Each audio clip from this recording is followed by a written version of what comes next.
P2P 업체의 부동산 PF 대출 부실률이 일반 P2P 투자의 3배에 달하는 것으로 나타났습니다. 연 20%대 고수익을 미끼로 투자자들을 유인하고 있지만 그만큼 위험 부담이 크다는 얘긴데요. 금융위원회가 P2P 대출을 통한 무분별한 부동산 PF 대출 상품 투자에 경고음을 울렸습니다. 정홍규 기자입니다.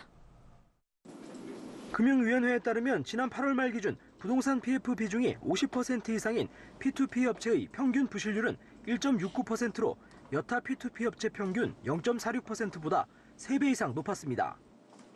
최근 부동산 대책 등의 영향으로 부동산 시장 전망이 불확실해짐에 따라 부동산 PF 대출의 투자 위험은 더욱 확대될 것으로 예상됩니다.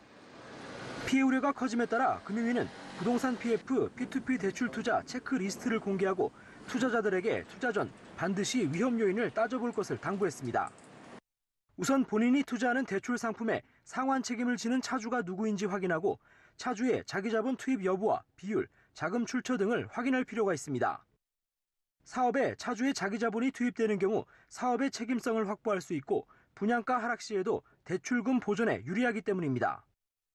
저축은행만 해도 자기자본 비율이 최소 20%인 경우만 대출이 가능해 자기자본 비율이 이보다 낮은 경우 차주가 다른 고금리 대출을 사용 중일 공산이 큽니다.